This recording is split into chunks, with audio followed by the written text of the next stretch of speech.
नमस्ते और नमस्कार, इन दोनों शब्दों में क्या फ़र्क है? आपने मटकी नृत्य का जिक्र किया, इसके बारे में बताइए। राजगढ़ एक प्रिंसली स्टेट भी रहा है, एक रजवाड़ा भी रहा है। जी सर। कुछ बता सकती हैं राजगढ़ प्रिंसली स्टेट के बारे में?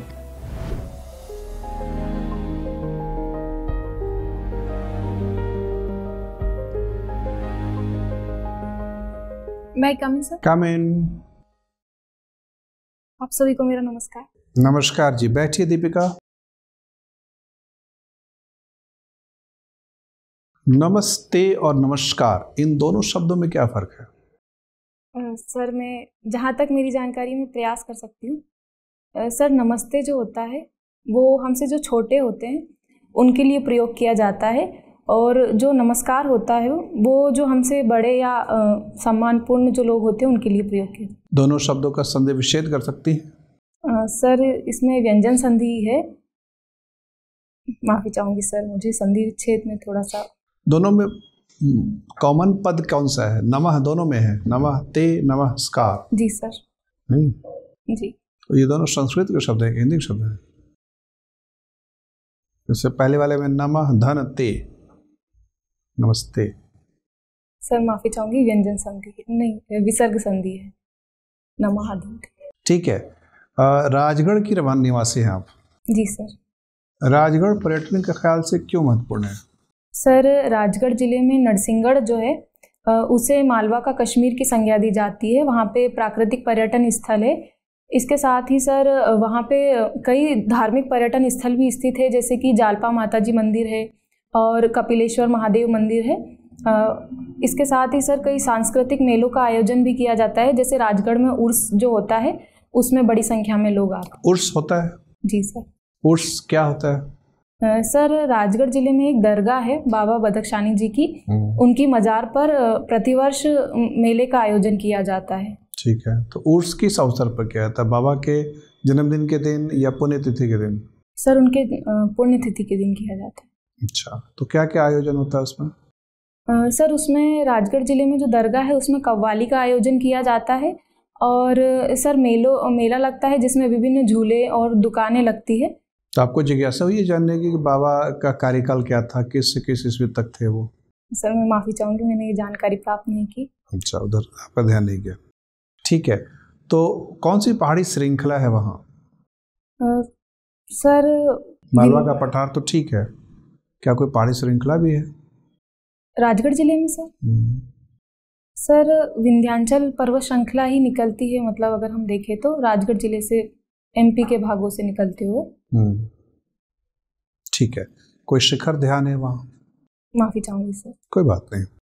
तो नैसर्गिक पर्यटन के अलावा आपने सांस्कृतिक और धार्मिक पर्यटन का भी उल्लेख किया है। क्या मध्य प्रदेश शासन का कोई सूफी सर्किट कार्यक्रम भी चल रहा है?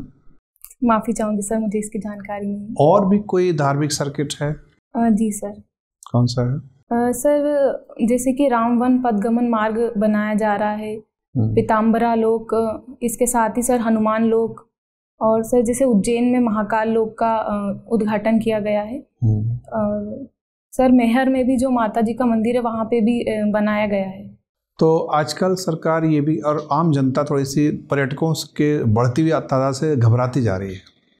तो स्थानीय स्तर पर न सिर्फ भारत में, दुनिया के कई देशों में स्थानीय लोगों द्वारा पर्यटन के खिलाफ प्रदर्शन कर रहे हैं। आपको लगता है कि पर्यटन अपनी हदें पार कर गया है, या पर्यटकों की संख्या हदें पार करती जा रही है? थोड़ा सा संयमित पर्यटन होना चाहिए। सर अगर देखा जाए तो पर्यटन जो होता है वो क्षेत्र की जो अर्थव्यवस्था है उसमें भी योगदान देता है, और जो सांस्कृतिक या आर्थिक क्षेत्र में भागीदारी भी देता है। परंतु कई बार ऐसा होता है कि जिसे पर्यटन के लिए लोग आ रहे होते हैं तो वहाँ पे कई अव्यवस्थाएं उत्पन्न हो सकती है।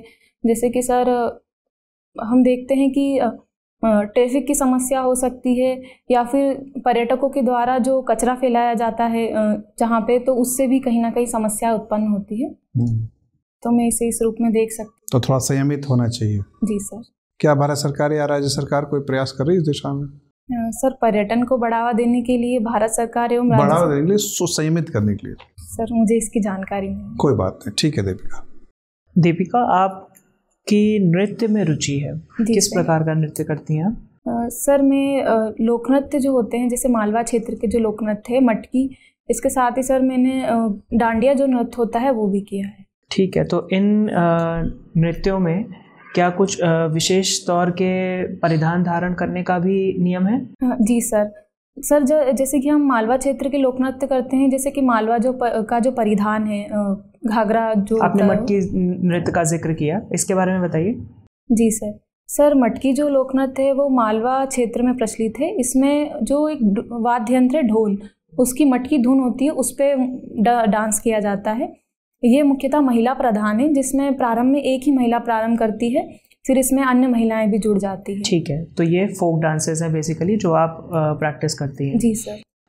अलग अलग स्टेट्स में कई फोक डांस पॉपुलर हैं, जैसे राजस्थान में घूमर है। जी सर। ठीक है, तुलना अगर आप करना चाहें मटकी नृत्य और घूमर के बीच में तो क्या कर पाएंगी? जी सर। बताइए, कुछ मुझे डिफरेंसेस बताइए। जी सर, मटकी जो है वो मुख्यतः ढोल की धुन पर किया जाता है, और जो घूमर डांस है सर, मुझे उसका वाद्य यंत्र की तो जानकारी नहीं, पर उसमें विशेषता घूम घूम कर जो नृत्य किया जाता है, और उसमें राजस्थानी जो पोशाक होती है घाघरा, उसका ना सर घेर जो होता है वो अधिक होता है, वो पहना जाता है। सर मुझे यही जानकारी। क्या समानता के रूप में ये कह सकते हैं कि दोनों ही नृत्य केवल महिलाओं द्वारा किए जाते हैं, पुरुष की भागीदारी नहीं होती है नृत्यों में? जी सर। ठीक है। एक अलग प्रकार का नृत्य जिसे क्लासिकल डांस कहा जाता है वो भी प्रचलित है भारत में। क्लासिकल डांस फोक डांस से अलग कैसे होता है? हाँ जी सर। सर जैसे कि जो क्लासिकल डांस होते हैं वो शास्त्रीय नृत्य के रूप में अगर हम देखते हैं तो उनमें कुछ नियम होते हैं जिनका पालन किया जाता है। और सर जो भरत मुनि का जो ग्रंथ है नाट्यशास्त्र, उसमें उनका उल्लेख मिलता है। जब हम शास्त्रीय नृत्य करते हैं तो उसकी क्रियाएं होती है, और उसका जो संगीत होता है वहाँ भी निश्चित होता है। सर ठीक है, आप मुझे ये बताएं, उत्तर भारत से संबंधित क्लासिकल डांस कौन सा है? सर कथक नृत्य जो उत्तर प्रदेश से संबंधित है। ठीक है, बिल्कुल ठीक। दीपिका, आपने अपने गुणों में लिखा है कि आप में समन्वय क्षमता का गुण है।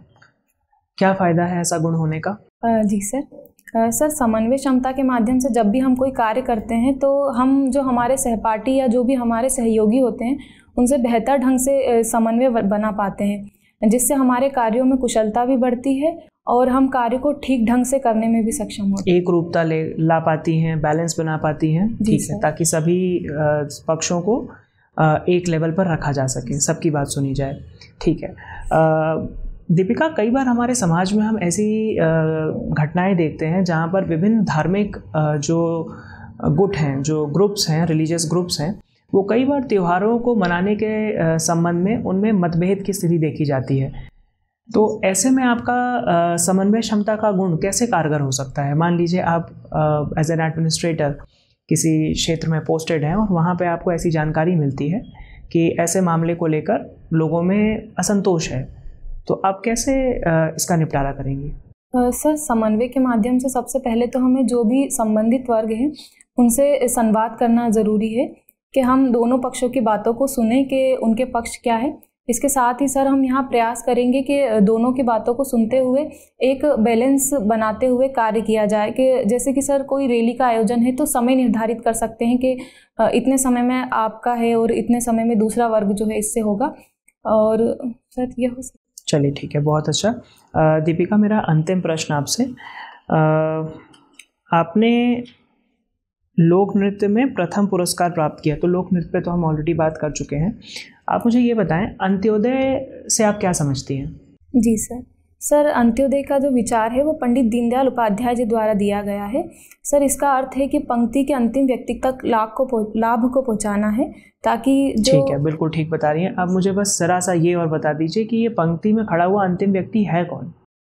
जी सर, मैंने कई बच्चों से ये बात पूछी, बट अभी तक मुझे एक संतोषजनक उत्तर मिल नहीं पाया है। होपफुली आप मेरी मदद करेंगी। सर अंतिम इसका अर्थ ये है कि जो हाशिए पर खड़े हुए लोग हैं, अर्थात कि जैसे कि सर हर वर्ग में ऐसे हो सकते हैं, जैसे कि हम अर्थव्यवस्था के रूप में देखें तो गरीब वर्ग, सामाजिक रूप में देखें तो हम जो निचली जाति के लोग हैं, या फिर सर हम जैसे कि उनको ले सकते हैं, और सर जैसे महिलाएं, उनके साथ भी कहीं ना कहीं सामाजिक पृष्ठभूमि में पिछड़ापन है, तो हम उन्हें ठीक है। तो अगर इसे हम एक स्पेक्ट्रम माने, जिस स्पेक्ट्रम के एक एक्सट्रीम पर समाज का वो आखिरी व्यक्ति है, तो क्या दूसरे स्पेक्ट्रम पे कोई समाज का पहला व्यक्ति भी है? जी सर। कौन होगा वो? सर यदि मैं प्रयास कर सकती हूँ। बताइए। जी सर हम जैसे लैंगिक समानता की बात करते हैं तो महिलाओं को कहीं ना कहीं पिछड़ापन देखने को मिला है, परंतु पुरुषों की भागीदारी और उनका जो हमेशा बढ़ावा ही मिला है, तो हम ऐसे देख सकते हैं। ठीक है, शुक्रिया। Thank you sir. जी दीपिका जी, आपका जो शहर है राजगढ़, वो एक इरिगेशन प्रोजेक्ट के लिए बहुत फेमस है पूरे राष्ट्र भर में। क्या नाम है उसका? सर मोहनपुरा सिंचाई परियोजना। क्या खास बात है उसमें? सर ये देश की पहली सिंचाई परियोजना है जो प्रेशराइज्ड है। इसमें अंडरलाइन पाइप बिछाए गए हैं जिसके माध्यम से सीधे जो खेत है उनकी जड़ों तक पानी पहुंचाया जा रहा है। ओके। अच्छा, राजगढ़ एक प्रिंसली स्टेट भी रहा है, एक रजवाड़ा भी रहा है। जी सर। कुछ बता सकती हैं राजगढ़ प्रिंसली स्टेट के बारे में? हाँ जी सर, राजगढ़ में जो उमट राजवंश है उनका शासन रहा है। सर नरसिंहगढ़ रियासत में अगर हम देखते हैं तो कुंवर चैन सिंह जी का देखने को मिलता है। इसके साथ ही सर राजगढ़ में जो कैप्टन मोहन सिंह है उनके द्वारा सबसे पहले राजगढ़ में राजवंश की स्थापना की गई थी, और इन्हीं के क्रम में सर राज सिंह, अजब सिंह जो हमको शासक मिलते हैं। तो क्या आपको राजगढ़ राजघराने पे आपको गर्व है? सर ये ऐतिहासिक पृष्ठभूमि में हमें देखने को मिलता है और ये हमारी ऐतिहासिकता को भी बढ़ावा देता है। तो नहीं, आपको गर्व है या नहीं उस पर? जी सर, गर्व है। तो प्रिंसली एस्टेट के अगेंस्ट लोग प्रोटेस्ट क्यों कर रहे थे? अगर गर्व वाली बात है तो फ्रीडम स्ट्रगल के दौरान लोग प्रिंसली एस्टेट के अगेंस्ट प्रोटेस्ट कर रहे थे। सर अगर हम देखें तो तत्कालीन परिस्थितियों में चूँकि हमारे संविधान में हमें समानता का अधिकार दिया है, तो सभी लोगों को समान अधिकार दिए हैं, तो कहीं ना कहीं इनके माध्यम से जो विशेषाधिकार वर्ग है, इस कारण जो लोगों के द्वारा विरोध किया गया। ओके। आपने पॉलिटिकल साइंस हिस्ट्री भी पढ़ा है? जी सर। कोई ऐसे व्यक्तित्व का नाम बताइए जो कि इतिहासकार भी रहे हैं और जो कि एक बहुत बड़े राजनीतिक लेखक भी रहे हैं। सर कौटिल्य। कौटिल्य? जी सर। कौटिल्य इतिहासकार भी रहे हैं? मैं माफी चाहूंगी सर, मैं यही सोच ठीक है। पॉलिटिकल साइंस में किस थिंकर ने आपको सबसे ज्यादा प्रभावित किया?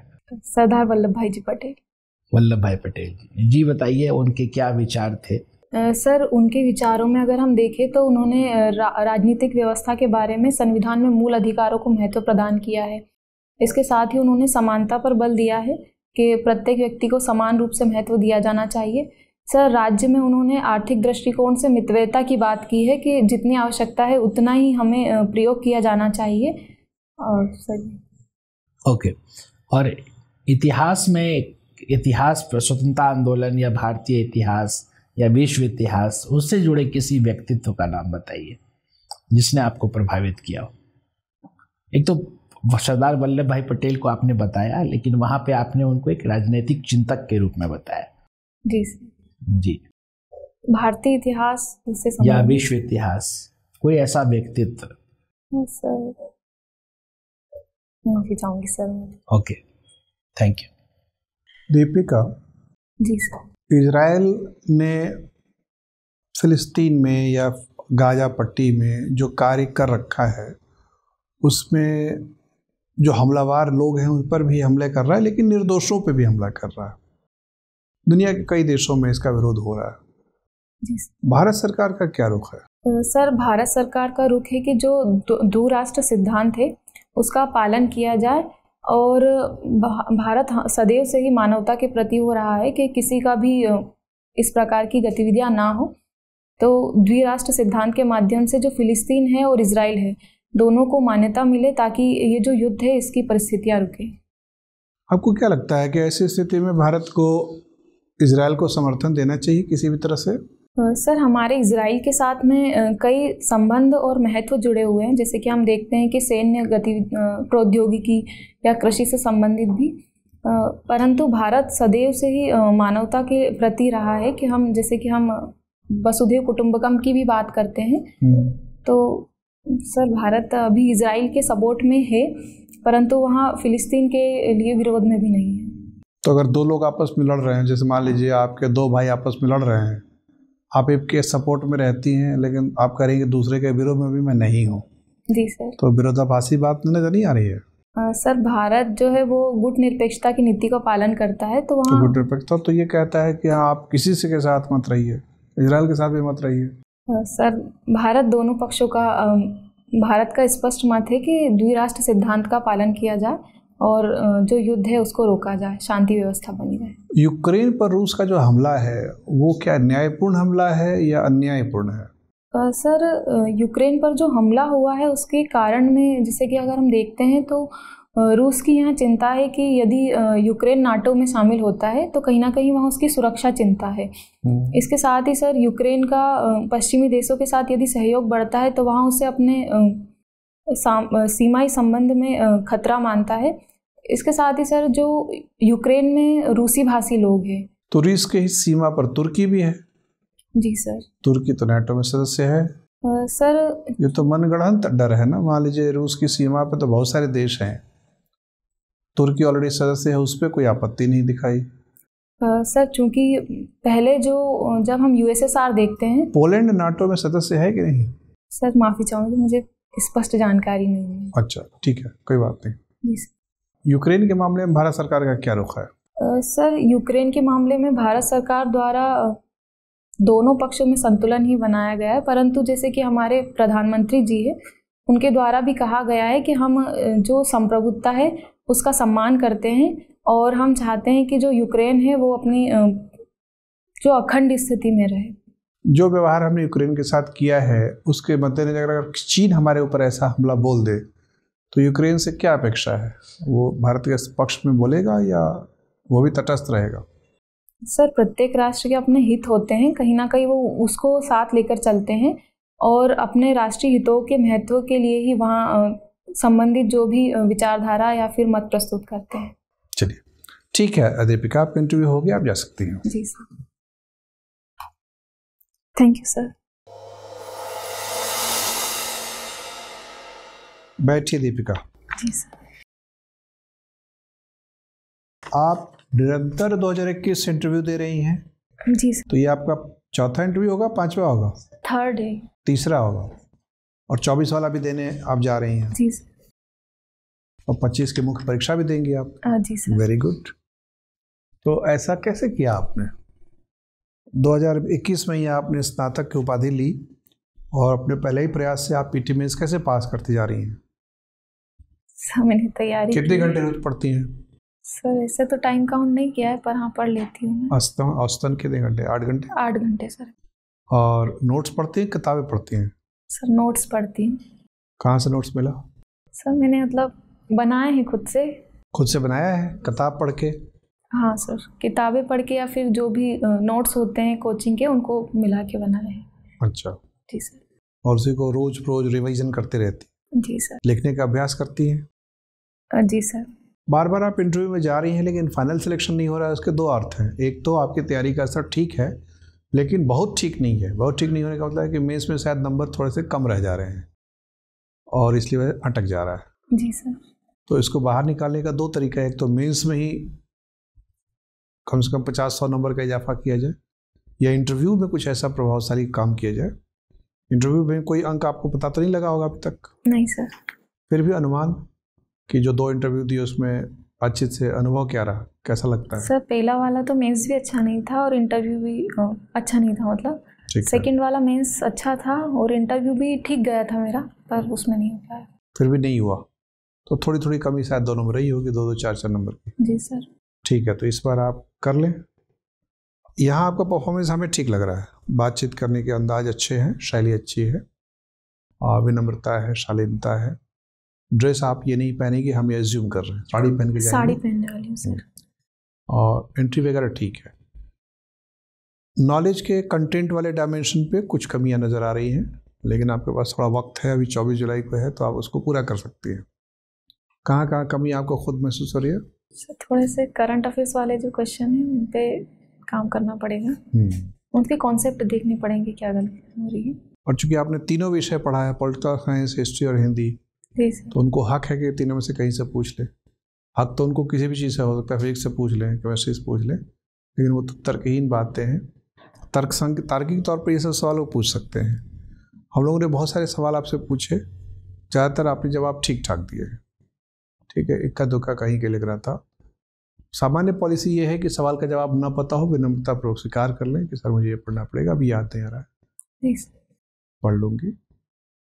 पता हो तो जवाब दें, और अगर लगता है कि थोड़ा सा पता है लेकिन आपको आश्वासन नहीं है कि मेरे को सही पता है कि नहीं, मतलब गेस करना पड़ेगा शायद, तो अनुमति लेके गेस करें। उनसे कह दें कि सर मैं थोड़ा सा जानती हूँ लेकिन आप अनुमति दे तो बताओ।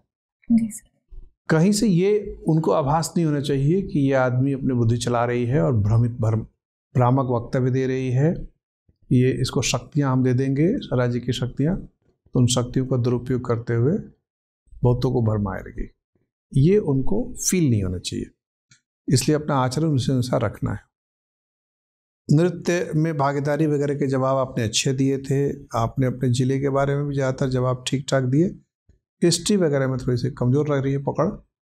हिस्ट्री चूँकि आपका वैकल्पिक विषय है, तो अपने ज़िले के बारे में तो ज़रूर हिस्ट्री उसकी जान लें बढ़िया से, लेकिन सामान्यतः मध्य प्रदेश के भी हिस्ट्री की जानकारी होनी चाहिए।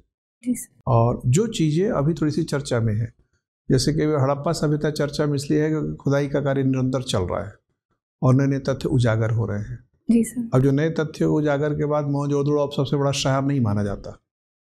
कौन माना जाता है सर? राखीगढ़ी। राखीगढ़ी माना जाता है। अब जैसे ही आप कहते हैं सबसे बड़ा, तो बड़ा किस अर्थ में? क्या आबादी मोहनजोदड़ो की ज़्यादा थी या क्षेत्रफल ज़्यादा था? सर क्षेत्रफल वहाँ से जानकारी। और राखीगढ़ी अब उससे बड़ा माना जाता है, इसका मतलब राखीगढ़ी का क्षेत्रफल मोहनजोदड़ो से बड़ा हो गया है। तो कितना हो गया? जी सर। पूछ सकते हैं, ठीक है। भारत के जो सीमा रेखा है उसकी लंबाई मानते थे 15,200 किलोमीटर। नए यंत्र आ गए हैं, नई टेक्नोलॉजी आ गई है, फिर से आकलन किया गया है, अचानक सीमा रेखा बढ़ गई। जी सर। ऐसा नहीं कि कोई नया क्षेत्र हमें प्राप्त हो गया, बस नई टेक्नोलॉजी के चलते हम ज़्यादा एक्यूरेटली नाप पा रहे हैं नया सीमा क्षेत्र कितना लंबा है। इस तरह के सवालों के लिए अपने आप को मतलब समय का फ़ायदा उठाते हुए तैयार करिए, जो करेंट डेवलपमेंट्स वगैरह है। जो कि आपका हिस्ट्री है, पॉलिटिकल साइंस है, पॉलिटिकल साइंस में पॉलिटिकल बाउंड्री है, हिस्ट्री में सिविलाइजेशनल सेंटर्स हैं। आपको पता ही है कि मध्य प्रदेश में पुरानी सभ्यता के बहुत सारे केंद्र थे। जी सर। तो वो सब अपेक्षित है कि आपसे पूछा जाए, वो सब रीजन आशा आप करके रखेंगे, ठीक है। हिंदी साहित्य में मध्य प्रदेश के बहुत सारे साहित्यकारों का बड़ा योगदान है। पिछले वर्ष जिस व्यक्ति को ज्ञानपीठ पुरस्कार मिला, उनका भी योगदान हिंदी साहित्य में है। क्या उनका संबंध मध्य प्रदेश से है? सर मैंने इसके बारे में पढ़ा नहीं है। किसको नोबेल प्राइज ज्ञानपीठ पुरस्कार मिला पिछले साल? माफी चाहूंगी, मुझे इसकी अच्छा, वो नहीं जानती आप।